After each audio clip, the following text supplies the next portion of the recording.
Gracias, Padre. Vamos a orar y comenzar.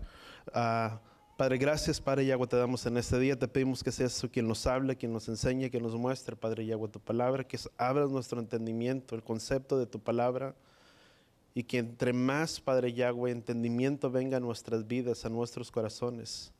Padre, sea ese conocimiento que lo pongamos por obra, que lo practiquemos, que seamos hacedores de él.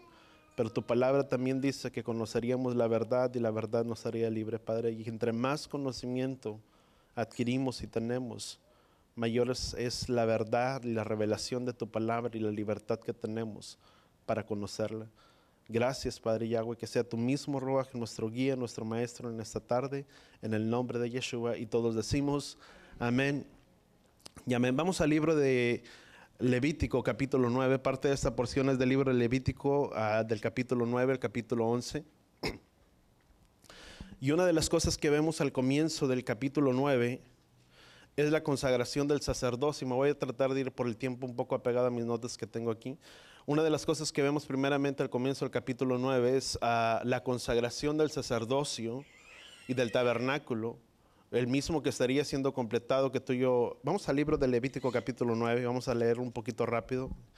Dice: sucedió en el 8º día que Moisés llamó a Aarón y a sus hijos y a los ancianos de Israel y dijo: Aarón, toma para ti la ofrenda, dice, la ofrenda por el pecado, un becerro de carnero sin defecto de la vacada, del holocausto completo, ofrécelos delante de Yahweh. Después dijo a los hijos de Israel: toma para ustedes, dice, de la ofrenda por el pecado, dice, un cabrito de 1 año, un becerro de corderos de 1 año sin defecto para el holocausto, dice, para la ofrenda de paz ante Yahweh, dice, un toro del carnero, dice, de la ofrenda de cereal amasada con aceite, dice, porque Yahweh se aparecerá hoy entre ustedes. Y tomando pues todo lo que Moisés había ordenado, dice, llegaron ante el tabernáculo y toda la congregación se acercó y permaneció de pie delante de la presencia de Yahweh. Entonces Moisés dijo: eso es lo que ordenó Yahweh que hicieran, dice, para que se manifieste la gloria de Yahweh. Luego dijo Aarón, dice, acércate al altar, presenta tu ofrenda por el pecado y tu holocausto completo, haz expiación por ti y por el pueblo. Dice, después presenta tu ofrenda por el pueblo, haz expiación por ellos, dice, tal como ordenó Yahweh. Dice, se acercó entonces Aarón al altar, inmoló el becerro de la ofrenda, dice, por su propio pecado, y los hijos de Aarón se acercaron, dice, acercaron la sangre, dice, mojando su dedo con la sangre, roció parte de ella sobre los cuernos del altar y derramó el resto de la sangre al pie del altar, dice, pero ofreció sobre el altar la gracia, los riñones, dice, la redadoña de la ofrenda por el pecado, dice, tal como Yahweh había ordenado a Moisés. Quemó en el fuego fuera del campamento la carne y la piel, dice, luego inmoló el holocausto completo, y los hijos de Aarón le acercaron la sangre y roció sobre el altar alrededor.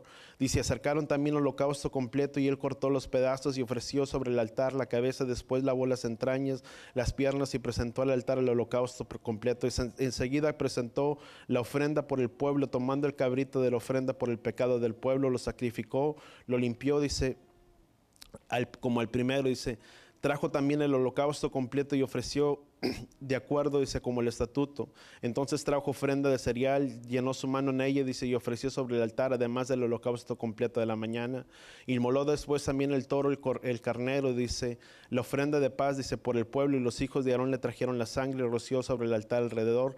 Trajeron también la grasa, vamos a brincar un poquito, dice, y ofreció aún los pechos, dice, de la pierna y derecha, dice, como la ofrenda delante de Yahweh había ordenado Moisés. Después Aarón levantó las manos hacia el pueblo, dice, y bendijo, dice, y descendió fuego de la presencia, dice, y descendió fuego, dice, y descendió luego, dice, a presentar ofrenda, dice, por el pecado, el holocausto completo y la ofrenda de paz. Enseguida Moisés y Aarón entraron al tabernáculo, y cuando salieron bendijeron el pueblo, y la gloria de Yahweh se hizo manifiesta, dice, delante de todo el pueblo. Entonces emanó fuego de la presencia de Yahweh, que consumió la grasa, dice, el holocausto completo sobre el altar.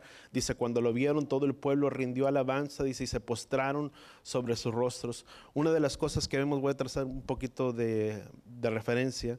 De las cosas que vemos primeramente en el capítulo 9, empieza con la consagración del sacerdocio, el tabernáculo, mismo que sería completado, y Moisés pasaría ciertas obligaciones. Ya no sería Moisés haciendo los mismos sacrificios por el pueblo. Una de las cosas que debemos de entender muy en claro es que una de las labores que Moisés tenía, no solamente Moisés era mediador entre Elohim y los hombres, entre el pueblo, sino que también era mediador entre los sacerdotes y el mismo pueblo entre los sacerdotes y Elohim, quien vendría a ser como una imagen. Muchas veces ponemos o se pone a una imagen ¿cómo se podríamos llamar?, de Moisés como un tipo del Mesías. Vemos que una de las cosas que la misma palabra dice, quien es mediador, el único mediador entre Elohim y los hombres, ¿quién es?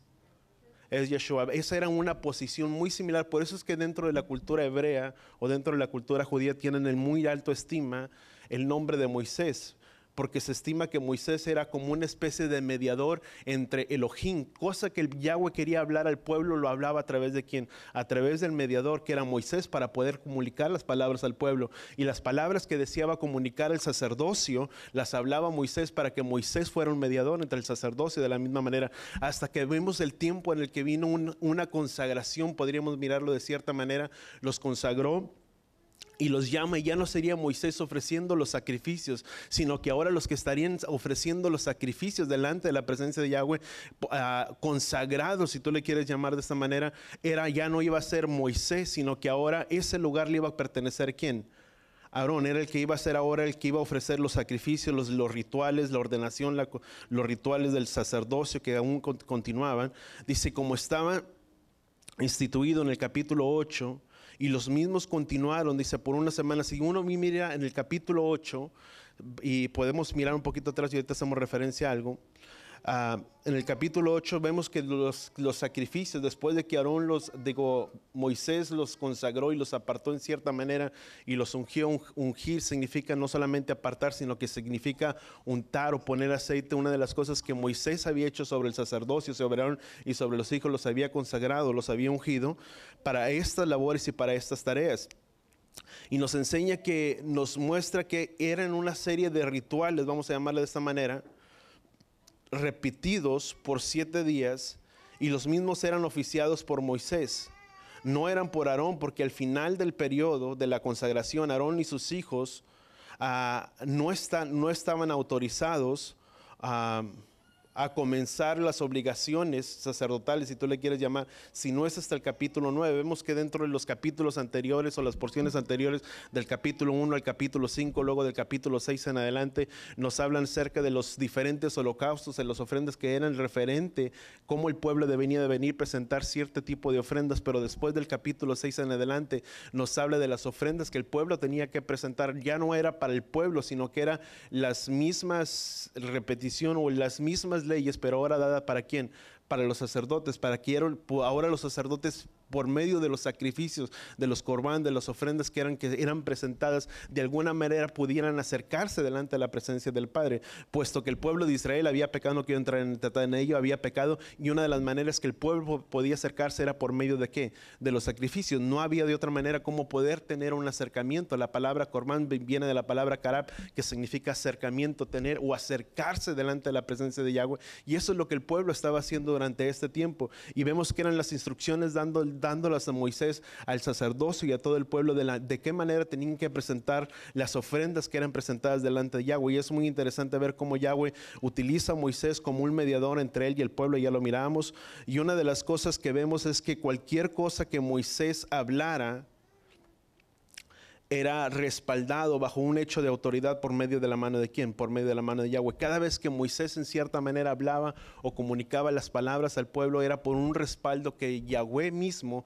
estaba respaldando las palabras de ¿quién? De Moisés. No quiero decir que en todo el tiempo, porque fueron durante 40 años, pero vemos que en parte de la autoridad que Moisés tenía era porque la ordenanza que Yahweh le había dado, una ordenanza directa ¿a quién? A Moisés. Durante todo este periodo, de forma que podemos aún nosotros poder entender y decir que Moisés es como si fuera respaldado por el mismo Padre. Aún en el libro de Mateo capítulo 23, si lo quieres apuntar rapidito, Mateo capítulo 23. Mateo capítulo 23, versículo 2 y 3.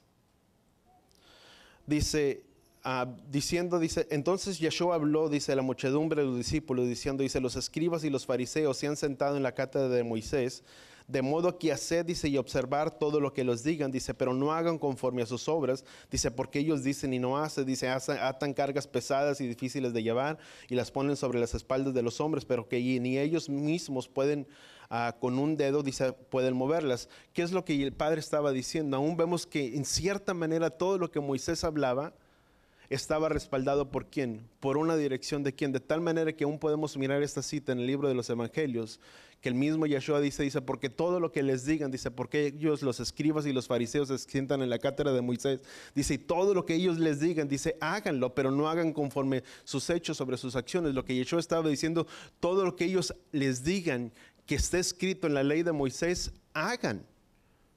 Porque quien estaba respaldando en cierta manera la vida de Moisés, ¿quién era? Era Yahweh. Aún durante todo este proceso, durante este tiempo, lo que tú y yo vemos, a la misma vez no todo lo que decía Moisés era introducido en cierta manera por una palabra directa que provenía directamente de Yahweh. Aun cuando no había duda de que Moisés actuaba por orden directa o general del Padre, otras veces Moisés actuaba por órdenes generales o los principios establecidos de Yahweh, que Yahweh había enseñado a él a través de las instrucciones. Al pesar de un periodo de tiempo, sabes, por lo que muchas veces o la mayoría de las veces era el propio juicio de Moisés obrando y actuando en los asuntos que estaban sucediendo. Ellos debían tomar el juicio de Moisés como si fuera el de Elohim mismo.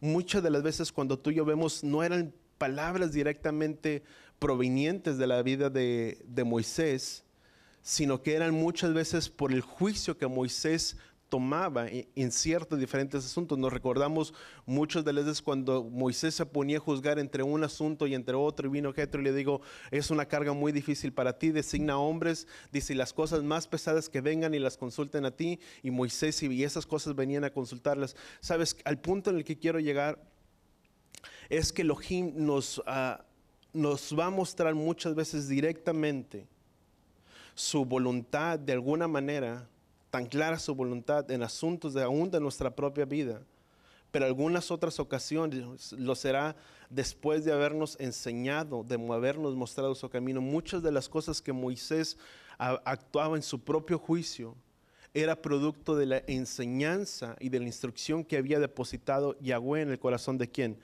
De la vida de Moisés. La misma palabra en el libro de Deuteronomio dice, porque esa será su sabiduría delante de los ojos de las demás naciones. Dice que las demás naciones dirán, dice, qué gran nación es esta, como tiene tan Yahweh su Elohim. Dice que en todo lo que le invocan, Yahweh está tan cerca de ellos. Una de las cosas que tú y yo podemos aprender, muchas veces Yahweh nos va a hablar directamente, tal vez muy directamente a nuestras vidas, a nuestros corazones, para mostrarnos y hacernos mostrar su voluntad, su propósito a nuestras vidas. Pero muchas veces otros lo hará a través de la enseñanza y de la instrucción que tú y yo hemos recibido. ¿A través de dónde?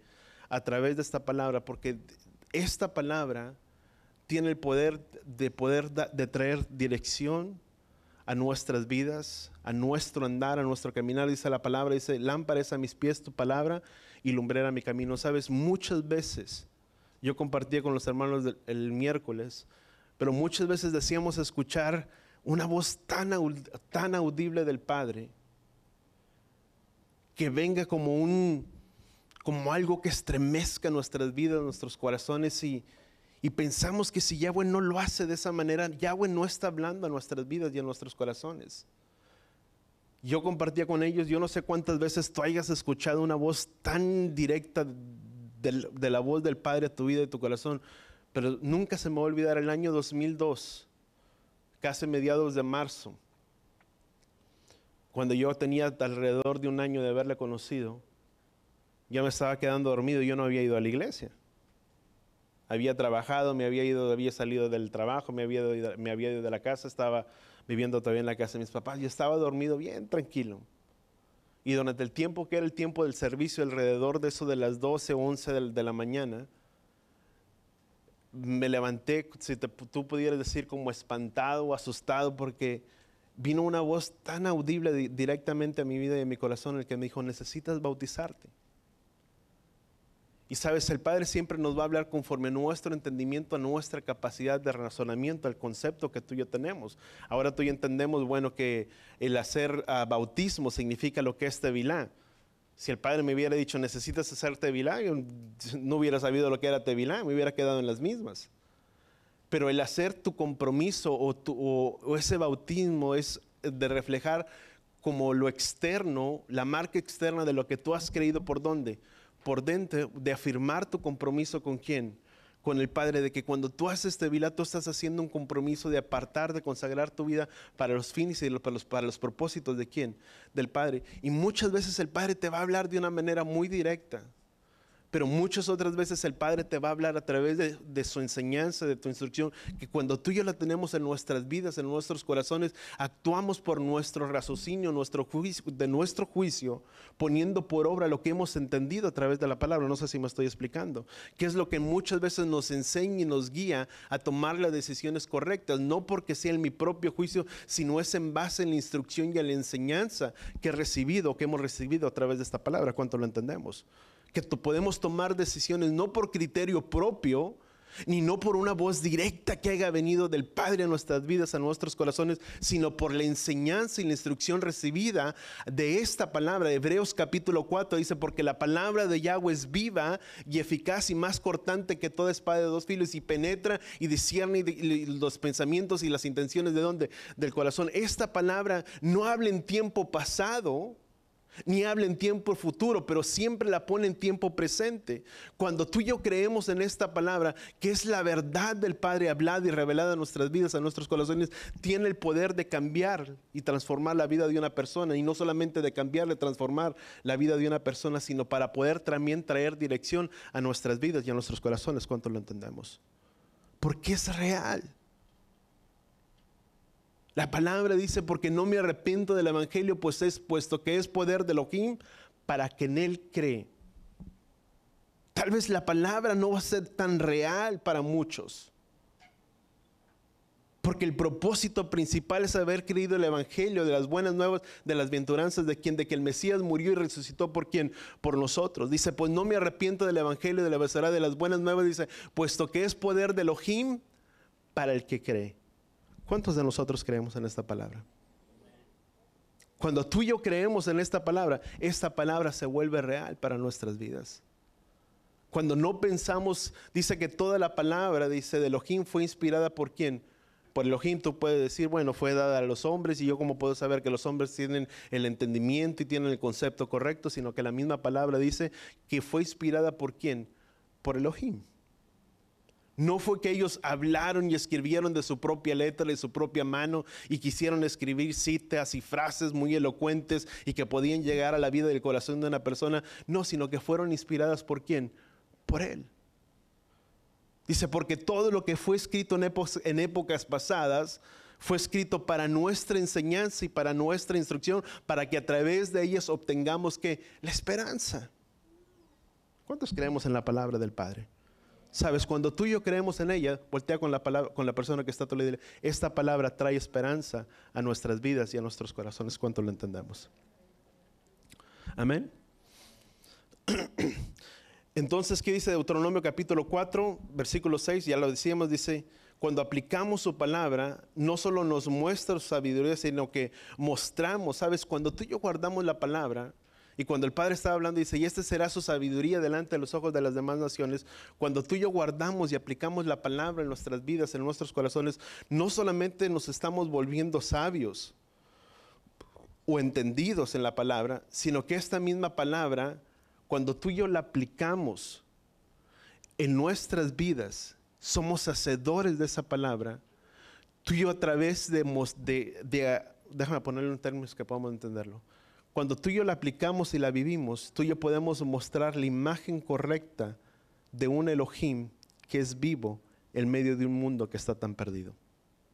Solamente cuando tú y yo la aplicamos es cuando tú y yo damos la imagen correcta de un Elohim vivo en medio de un mundo que se encuentra tan perdido. Cuando somos practicantes de ella. ¿Sabes? Cuando Moisés, por medio de los juicios, de muchas cosas de los que Moisés hablaba y que eran respaldados, ¿sabes? Vuelvo a repetirlo, no era por una voz directa que venía en cierto asunto a la vida de Moisés, sino era por medio del criterio de la palabra que había recibido como instrucción. ¿Por medio de quién?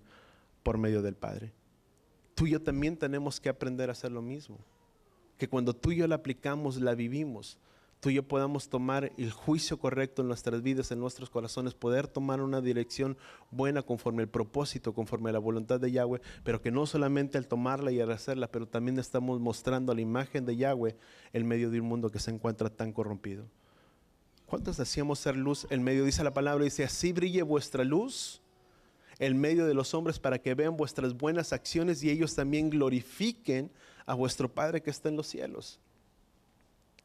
Cuando tú y yo la vivimos, cuando tú y yo, voltea con la persona que está, tú le dile, tenemos que dejar que nuestra luz brille en medio de otros. No es para que nuestra luz sea opaca, sino para que nuestra luz brille. Sabes, muchas veces queremos actuar, o mucha gente actúa como, ¿cómo podríamos decirle? Como creyentes incógnitos. ¿A qué me refiero con esto? Puede haber muchos trabajando en un lugar. Y no estoy diciendo que vayamos con todas las personas y digamos, bueno, es que yo soy creyente, yo creo en Él, yo creo en el Padre. Pero dice la palabra en el libro de Corintios, dice que somos cartas abiertas y leídos.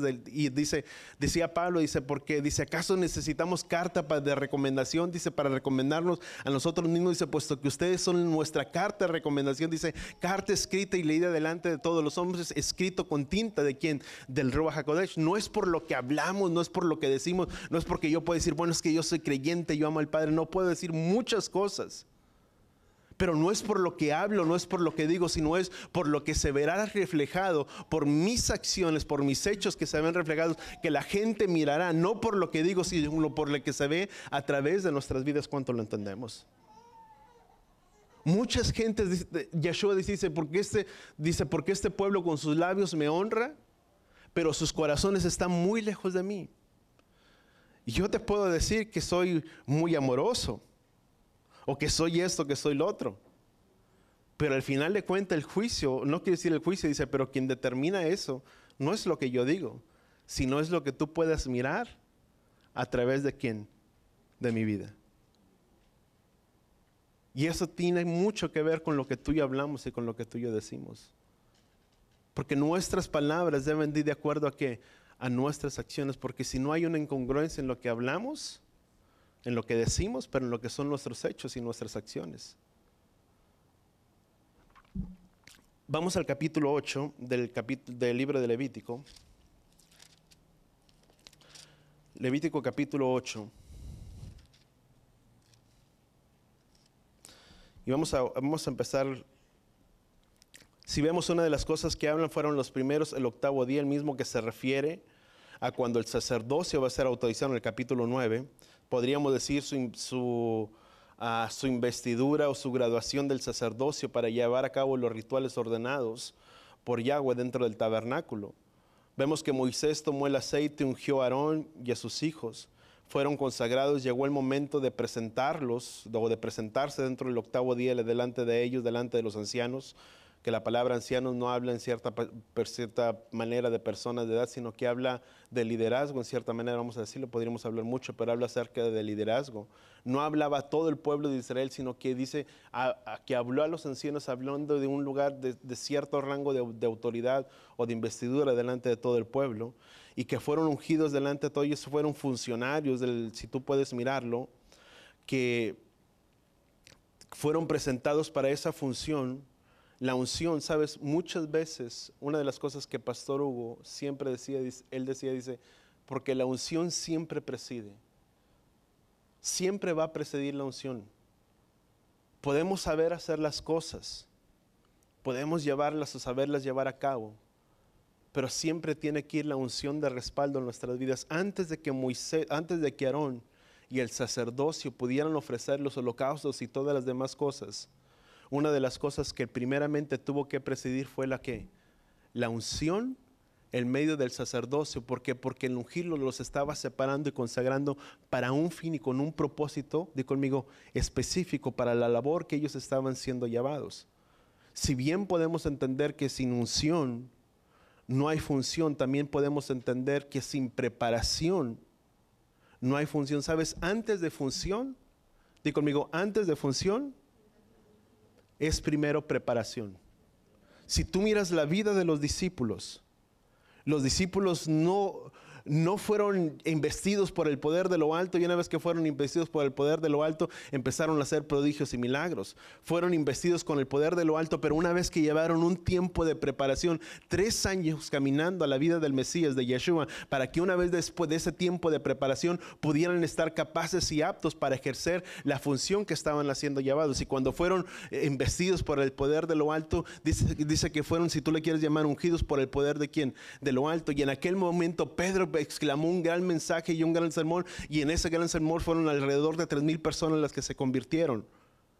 Si tú le quieres llamar el sucesor de la vida de Moisés, quien era Josué, tuvo que pasar el tiempo, se le conocía como el sucesor de Moisés, pero era el que siempre estaba a la puerta del tabernáculo, al lugar de reunión, era el que estaba atrás de Moisés en todo tiempo, en todo momento, hasta el día en el que Moisés partió. Quien se quedó a cargo, quien fue el sucesor de la vida de Moisés, ¿quién fue? Fue Josué. Pero tuvo que haber una formación y una preparación primeramente antes. Si tú miras la mira de Elías y de Eliseo, no solamente vino una doble porción sobre la vida de este hombre, pero hasta el momento en el que permaneció y fue ascendido, ¿quién? A lo alto. Pero siempre tiene que haber una formación primeramente de por medio. La vida de David, aunque fue ungido para ser el rey sobre todo Israel, y fue ungido, no empezó su ministerio una vez que fue ungido. Tuvo que haber un tiempo de preparación, de formación en la vida de Moisés, hasta el momento en el que estaba preparado para poder ejercer su función como rey delante de todo Israel, sobre Judá y después sobre todo Israel. Pero es un tiempo de preparación, de formación. Si tú lo miras, aunque no se mira en gran manera en todo el relato, vemos que Moisés los ungió, pero por 7 días fueron una serie de rituales, de sacrificios diariamente que tenían que ser presentados, que tenían que ser oficiados, que sirvió, si tú le quieres llamar, como una preparación o una formación para el sacerdocio, para que después de que ellos habían sido ungidos y capacitados, ellos pudieran ejercer las cosas que habían hecho en preparación. ¿Fueron cuántos días nos habla esto? Nos hablan alrededor de ¿cuántos? De 7 días. Vamos al capítulo 8 para poder entender un poquito. Levítico capítulo 8 versículo 30 dice: luego Moisés tomó el aceite de la unción y de la sangre que estaba encima del altar y lo roció sobre Aarón y sobre todas las vestiduras, sobre los hijos, dice, y sobre las vestiduras de sus hijos. Dice, con él así, dice, consagró a Aarón y a sus vestiduras, dice, y sus hijos, dice, y las vestiduras de sus hijos, dice, con él. Entonces Moisés dijo a Aarón y a sus hijos, dice, hierman la carne de la entrada del tabernáculo, cómanla ahí, dice, junto con el pan, dice, que estaba en la cesta de la consagración. Y como lo ordenó, dice, Aarón y a sus hijos, dice, la comerán, la quemarán en el fuego, dice, sobre la carne, dice, no saldrán durante 7 días delante de la entrada del tabernáculo, dice, hasta que se cumplan los días de su consagración, porque serán consagrados por 7 días, de manera que lo he hecho hoy.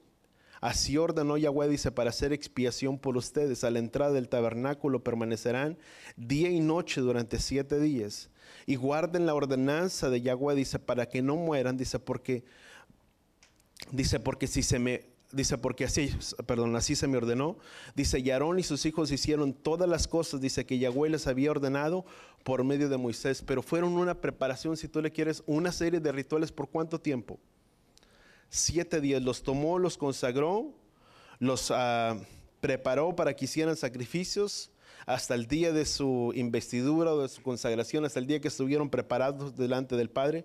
Moisés ya no iba a ofrecer los sacrificios, sino que ahora quien estaría ofreciendo los sacrificios, ¿quién sería? Sería siendo Aarón. Podría ser, pero vemos un conjunto de rituales de toda clase, excepto lo que era la ofrenda Hasham, que era la que era ofrenda de reparación o de restitución. Pero el primer sacrificio, los primeros sacrificios que ahora se comenzaban a hacer, cuando todo había estado preparado y cuando todo se formó, fue por medio de la mano de ¿quién? De Aarón, en el capítulo 9, donde, si tú le puedes llamar, comienza esta cita o esta porción o esta parashá, dice en el 8º día. Por eso es que la palabra o la porción de esta semana significa Shemini. La palabra Shemini significa 8.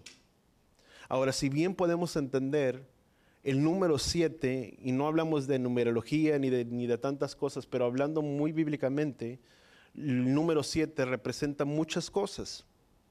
El número 7 representa algo que está completo, algo que está formado, algo que tiene su plenitud, algo que termina, algo que tiene un ciclo. Si tú le puedes llamar, ¿cuántos tiempos de festividades hay? ¿Cuántos días, mejor dicho, cuántos días de la semana hay? 7. Nos hablan de un término que termina y un nuevo comienzo. Si tú le podríamos decir el número 8, que vuelve a comenzar otra vez el primer día, pero hablando de un día hasta el siguiente, después del séptimo, nos habla de un octavo día, que nos habla de un inicio, de un ciclo, de un comienzo. Las fiestas de Yahweh establecidas en la palabra, ¿cuántas festividades son? 7, que nos hablan de una perfección, que nos hablan de un ensayo, de una preparación, así como los 7 días que fueron para el pueblo de para el sacerdocio de Leví, de los Cojamín, que eran los levitas, los sacerdotes, que era un tiempo de preparación de 7 días. También de la misma manera, el 7 o el cumplir con las fiestas de Yahweh, nos hablan de una preparación y de una formación para nosotros. Son como un ensayo. Di conmigo, son un ensayo, es una micra, es una preparación ¿para quién? Para nuestras vidas, para el tiempo venidero. Todo en las cosas del Padre tiene, di conmigo, hay una preparación. ¿Sabes qué es lo más triste muchas veces? Que como personas, muchas veces queremos brincar los procesos que Yahweh tiene. Antes de poder cumplir con el plan y con el propósito del Padre, aún en nuestras vidas, ¿sabes? Cada uno de nosotros tiene un plan y un propósito. Voltea con la persona que está a tu lado. Tú y yo tenemos un plan y un propósito dentro de las manos de Yahweh. ¿Cuánto lo entendemos? Hay un plan y un propósito. Pero nunca podemos entender cuál es el plan y el propósito, porque siempre el Padre va a tener una formación y una preparación para nuestras vidas. No podemos brincar los procesos de preparación del Padre. Para poder llegar hasta donde tú y yo estamos, o hasta el lugar en el que tú estás, tuvo que haber un tiempo de preparación, de formación, en el que el Padre nos preparara, nos formara, para que una vez que estamos en el lugar correcto que el Padre desea, podamos hacer las cosas correctas de una manera bien cuanto lo entendemos. Porque no puede ser de otra manera. Si Yahweh me va a sacar adelante, tengo que mantener, si tú le quieres llamar, los pies en la tierra y saber quién es Yahweh, quién está haciendo las cosas y no nosotros. Aún en el tiempo de formación, de preparación, Yahweh es en el que moldea nuestras vidas, nos prepara, nos capacita para que tú y yo podamos ser capaces de poder hacer las cosas que Él desea. En ese tiempo de formación, de preparación, hay un ciclo en el que muchas veces también Yahweh desea sanar nuestras vidas. Si nuestras vidas y nuestros corazones no son sanados, tú y yo no podemos avanzar hacia las cosas que Yahweh tiene por delante. Tuvo que haber un proceso de formación en la vida de estos hombres para que cuando ellos llegaran al tiempo, en el lugar y estar en el lugar que Yahweh los tenía, ellos pudieran entender y saber que las cosas que ellos estaban haciendo y estaban representando eran de lo más sagrado y cosas consagradas. ¿Para quién? Para Yahweh. Pero si tú lo miras, durante este tiempo había muchos sacrificios, o hubo muchos sacrificios, uno tras otro, durante 7 días, y podríamos decir, ¿y por qué tanto? Para el momento en el que estaban ya en el capítulo 9, delante de la formación y de la presentación de todos ellos, ellos pudieran saber y entender cuál era su función delante de todo el pueblo. ¿Qué es la función que ellos tenían que hacer? ¿Cuál es la función que ellos tenían que representar delante de todo el pueblo? Muchos sacrificios. Se nos habla que el fuego que se habían presentado durante los sacrificios, aún todavía no había descendido el fuego delante de la presencia de Yahweh. Hasta en el tiempo, en el capítulo 9, más adelante, en los últimos versículos, dice que descendió fuego del cielo y consumió el holocausto y la gordura de los animales. Dice, y toda la gente se postró y adoró, y hubo gran júbilo delante de todo el pueblo, porque entendieron que era Yahweh mismo manifestándose delante de todos ellos. Pero el fuego que se estaban presentando durante el tiempo de estos rituales no era un fuego que descendía delante de la presencia de Yahweh, sino que era un fuego que había procedido ¿de quién? Del hombre, un fuego que aún dentro de los propósitos de Yahweh para ese momento era aceptable. Y la función y la ordenanza era que el fuego siempre debía mantenerse que encendida todo el tiempo. Era una preparación para ellos. Y si tú llegas al capítulo 9, y llegamos al capítulo 9, por el tiempo voy a tratar de resumir un poco. Durante 7 días, ¿sabes? 7 nos habla de una perfección, de una plenitud. El número 8 nos habla de un nuevo comienzo, o de un ciclo, de algo que comienza, ¿Qué es lo que estaba sucediendo dice, en el octavo día? Era un nuevo comienzo para este pueblo sacerdocio, que una vez que cumplieron los 7 días, dio una plenitud, dio una formación de algo que fue completo. Después de ese tiempo, llegaron al octavo día, donde fue un nuevo comienzo, un nuevo ciclo. No para la vida de Moisés, sino un comienzo para el sacerdocio levítico, que ahora por medio del sacerdocio se estarían llevando los rituales y los sacrificios delante de la presencia de Yahweh. Por eso es que Yahweh, todas las cosas tienen un comienzo. Si tú lo puedes mirar, termina una festividad y comienza otra. Termina, y si terminamos un año, estamos por entrar a las fiestas de Pesaj. Alrededor de semanas ya voy a empezar a repartir las fechas. Pero vemos que es algo que comenzamos, terminamos, pero una vez que terminan, los preparamos nuevamente para ese nuevo proceso en el que Yahweh desea. Ahora, vamos a Levítico capítulo 9. Dice, sucedió que en el octavo día, dice que Moisés llamó a Aarón y a sus hijos y a los ancianos de Israel. Les dijo, Aarón, tomo para la ofrenda del pecado un becerro de un carnero, dice, sin defecto de la vacada. Dice, para el holocausto completo, ofrécelos delante de Yahweh. Después dijo a los hijos de Israel, dice, tomen para ustedes la ofrenda por el pecado. Dice, un cabrito de un año del becerro, dice, y los corderos de un año sin defecto para el holocausto.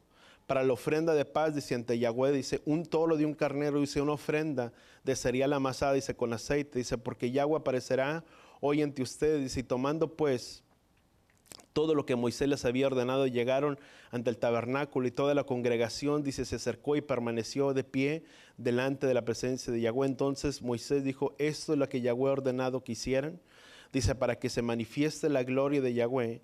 Luego Moisés dijo a Aarón, acércate, dice, ante el altar, dice, presenta tu ofrenda, dice, por el pecado y tu holocausto completo, y haz expiación por ti y por todo el pueblo. Dice, pues presenta tu ofrenda por el pueblo, dice, y expiación por ellos, dice, tal como ordenó Yahweh. Qué importante es hacer las cosas como Yahweh nos pide. ¿Cuántos entendemos eso?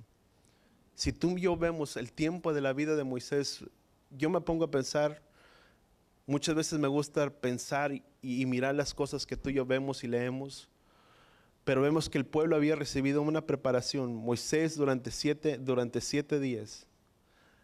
Pero me llama mucho la atención que Yahweh le dijo a Moisés le dijo a Aarón, Aarón, acércate, presenta tu ofrenda. Yo me imagino que Aarón entendía y comprendía cuál era la función que él debía de hacer, que era acercarse y presentar su ofrenda. Habían sido sacrificios durante 7 días. Pero también me muestra tal vez el temor que había en el corazón de Aarón de acercarse delante de la presencia de Elohim, porque el acercarse delante de la presencia de Yahweh representaba que él estaba bien delante de Yahweh. Qué importante es poder entender que cuando tú y yo nos acercamos delante de Él, es entender que nuestras vidas y nuestros corazones pueden estar bien delante del Padre. La palabra dice, acercaos confiadamente delante del trono de su gracia. Y siempre hay una cita que tal vez ya le he dicho muchas veces, pero primera de Juan capítulo 3 dice, si nuestro corazón no nos inculpa, confianza tenemos delante de quién, delante de Yahweh. Dice que cualquier cosa que le pidamos sabemos que la recibiremos de quién, de Él. Qué importante es guardar nuestras vidas y nuestros corazones en rectitud y en santidad delante de quién, delante del Padre. Si tú y yo vemos, y tal vez voy a brincarme un poquito, después del tiempo, si tú llegas hasta el capítulo 10, dice, y los hijos de Aarón, dice, Nadab y Abiú tomaron cada uno, dice, un incensario y pusieron fuego, dice, incienso en ellos, dice, ofrecieron delante de Yahweh fuego extraño en el tiempo, dice, que no estaba ordenado. Entonces emanó fuego delante de la presencia de Yahweh y los consumió, dice, y murieron delante de Yahweh. Luego Moisés y Aarón, dice, esto es lo que habló Yahweh, dice, seré santificado por los que se acercan a mí, dice, y ante todo el pueblo seré glorificado. Y Aarón guardó silencio. Después llamó Moisés a Misael, dice, y a Elzafán, hijos de Uziel, dice, tío de Aarón, dice, y dijo, acérquense y saquen a sus hermanos delante del santuario, fuera del campamento. Y ellos se acercaron, dice, y los llevaron, dice, con sus túnicas, dice, y los sacaron fuera del campamento, dice, tal como dijo Moisés. Y si tú llegas desde el capítulo 8, dice, Entonces Yahweh habló a Aarón diciendo, ya no era Yahweh hablando a Moisés para que se refiriera a Aarón, sino que ahora era Yahweh hablando a quién, a Aarón mismo. Y dice, ninguno de tus hijos, dice, contigo beberán vino, dice, para que no mueran, estatuto permanente a través de sus generaciones, a fin de que ustedes hagan distinción entre lo santo y lo contaminado, entre lo profano, dice, entre lo impuro y lo impuro, dice, para que instruyan a los hijos de Israel, dicen, todos sus estatutos que Yahweh les ha dicho por medio de Moisés. ¿Sabes? Para resumir un poco esta parte, una de las cosas que me llama mucho la atención, dice que presentaron fuego extraño y fuego extraño vino de la presencia de Yahweh. Muchos asemejan que el fuego extraño que pudo venir delante de la presencia de Yahweh era debido a que eran hombres que en cierta manera cargaban cierto orgullo y pensaban que podían hacer todas las cosas. Y esa fue la causa del fuego extraño que presentaron. Pero más sin embargo el capítulo 9 nos da la instrucción que muy probablemente era que entraron en un cierto estado de embriaguez, por lo tal ordenanza que Yahweh da a Aarón, le dice, nunca más delante de tus hijos, dice, nadie se presentará, dice, ni beberá vino delante de mi presencia, porque una de las cosas que Yahweh era que fuera que santificado delante de todo el pueblo y fuera consagrado. Tal vez muchos se asemejen cuando una persona está en un estado de embriaguez, muchas veces una persona pierde el grado de un raciocinio o un grado de razonamiento propio. De tal manera que se piensa que el fuego que presentaron fue tomado no precisamente del altar donde había provenido el fuego divino, sino que fue incienso o el fuego que se tomó de un lugar que no provenía. Pero ante estas cosas dice que la palabra dice que Aarón guardó silencio. Yo no sé si tú puedes notar el grado de magnitud. 7 días sirviendo en una formación, en una formación, si tú le quieres llamar, del Padre, preparándolos, capacitándolos. Se llega el tiempo de la investidura de ellos, son presentados delante de todo el pueblo y empiezan a ejercer y toman el incienso porque tenían la dirección, si tú le quieres, la autoridad para poderlo hacer. Y entran y ofrecen fuego extraño y delante de la presencia de Yahweh viene y los consume. Dice, y ante todas estas cosas Aarón guardó silencio. Yo no sé cuánto pudo haber pasado por la vida de Aarón. Yo no sé si Aarón se pudo haber quejado, molestado, diciendo, bueno, padre, si se habían preparado y habían estado listos y los tuviste por todo este tiempo y preparándose y capacitándose, y podemos sacar un montón de analogías y diferentes cosas y se pudieron haber molestado. Pero qué importante es para nosotros tomar la actitud que Aarón tomó. De que en medio de las cosas que Yahweh hace, tú y yo tenemos que entender los designios de Yahweh, el por qué lo hace y por qué Él hizo las cosas. Aunque muchas veces nos pueda gustar o no nos pueda agradar lo que Yahweh hizo, ¿sabes qué es lo mejor hacer? Guardar silencio y callar y dejar que Yahweh sea el que nos muestre, que nos enseñe. ¿Sabes? Job decía, dice, porque de oídas te había oído. Dice, ahora, dice, pondré, dice, una de las cosas, que no recuerdo exactamente la cita, pero Job dijo, mi mano pondré sobre mi boca. Dice, en otras palabras, yo me callaré y tú me enseñarás. Qué importante es para nosotros que Yahweh nos enseñe, nos muestre y haga entender todas las cosas. Ahora el punto, entre los hijos de Elí, que eran dos hijos de Elí que Elí tenía. Y tú puedes decir, bueno, ¿por qué vino del fuego delante de la presencia de Yahweh y consumió a estos hombres, a los hijos de Aarón? ¿Y por qué si vemos en el capítulo de Samuel, los 2 hijos de Elí hacían toda clase de abominaciones? Es más, se habían saltado todas las leyes ceremoniales desde el capítulo 1 de Levítico hasta el capítulo 5, si tú le quieres llamar, o el capítulo 6.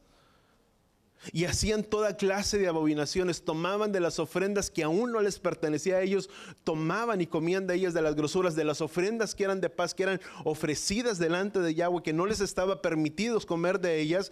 Ellos tomaban de las ofrendas que el pueblo presentaba.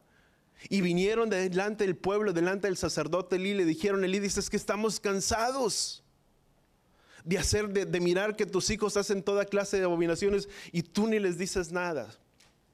Y tú dices, bueno, ¿por qué la presencia no vino fuego del cielo y también los consumió? Porque hay una cosa, sabes, muy diferente, que en los tiempos de Moisés, dice que lo que los hijos, hay una traducción en el hebreo, no recuerdo exactamente cómo es, dice, pero que lo hicieron delante de Yahweh, lo que los hijos de Aarón habían hecho. Mas sin embargo, podemos entender que tal vez no lo hicieron delante de los ojos de Yahweh, lo que los hijos de Elí habían hecho. Si tú dices, bueno, si Yahweh está en todo lugar. Salmo 139 dice que Elohim es omnisciente, omnipotente y se encuentra en todos los lugares.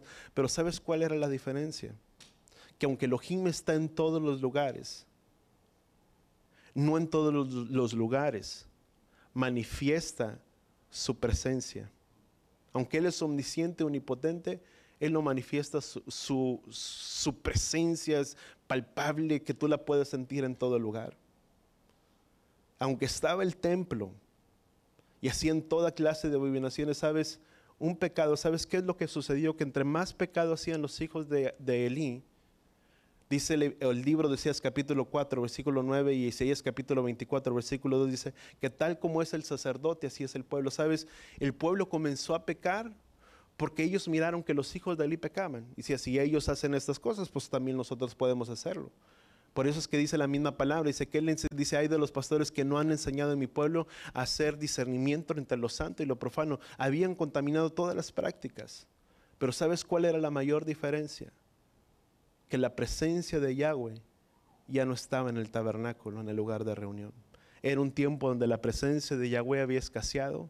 No estaba, de tal manera es que cuando vino la voz de Elí para la voz de Samuel y le dijo, si vuelves a escuchar nuevamente esta voz, di, he aquí, envíame a mí, bueno, no envíame a mí, dice, aquí estoy. Cuando estaba a su comienzo la vida de Samuel, cuando nuevamente la voz de Yahweh, aunque había escaseado, nuevamente se volvió a escuchar. ¿Sabes qué es lo más importante para nosotros?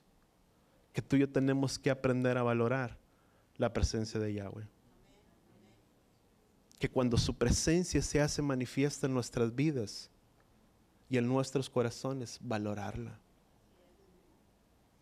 Y que si no hemos sentido esa presencia en nuestras vidas, en nuestros corazones, ¿sabes? Cuando la presencia de Yahweh no está, es cuando vienen las derrotas, las luchas, las aflicciones. Cuando tú puedes mirar que el pueblo de los filisteos tomó el arca, la presencia de Yahweh ya no estaba.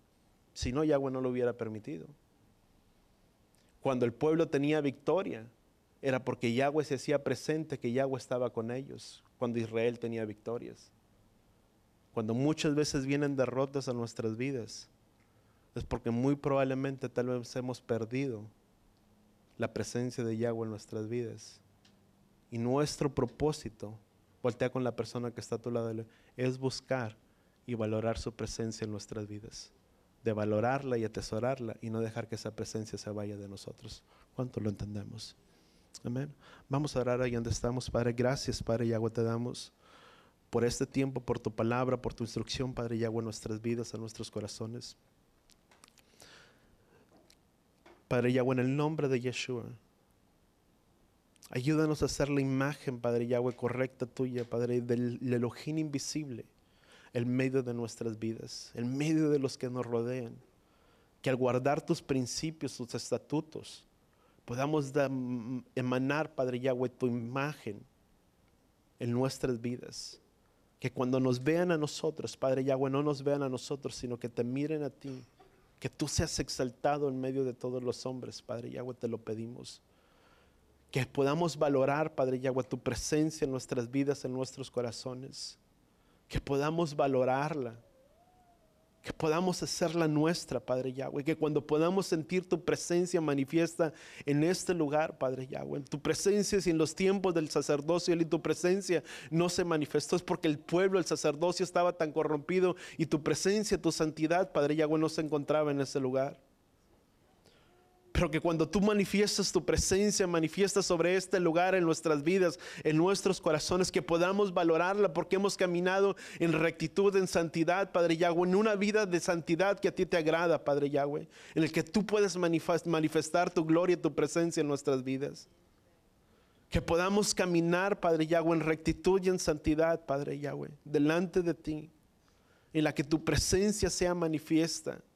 donde tu presencia que sea manifiesta, tus prodigios, tus milagros se puedan mostrar en nuestras vidas, que las victorias, Padre Yahweh, podamos ser victoriosos en medio de nuestras luchas y en medio de nuestras adversidades. Que podamos entender, Padre Yahweh, que cuando muchas veces la lucha persiste y la derrota, Padre Yahweh, no se aleja de nuestras vidas, ayúdanos a hacer una revalorización en nuestras vidas y de mirar si tu presencia, Padre Yahweh, está con nosotros. Porque si no, Padre Yahweh, eso se manifiesta en ruina y en derrota en nuestras vidas. Padre, ayúdanos a poderla valorar, de caminar como sacerdocio, como pueblo escogido delante de ti, ser hacedores de tu palabra, de tus principios y de tus estatutos. Padre, te lo pedimos en el poderoso nombre de tu Hijo amado Yeshua, y todos decimos amén. Yevarejeja Yahweh beishbereja, Yaer Yahweh panabeleja bijoneja, Isaac Yahweh panabeleja beyesem leja shalom. Beshen Yeshua HaMashiach, que Yahweh te bendiga y que Yahweh te proteja, que Yahweh haga resplandecer su rostro a ti, incline su rostro a ti, ponga en ti shalom, en el nombre de Yeshua, y todos decimos amén y amén.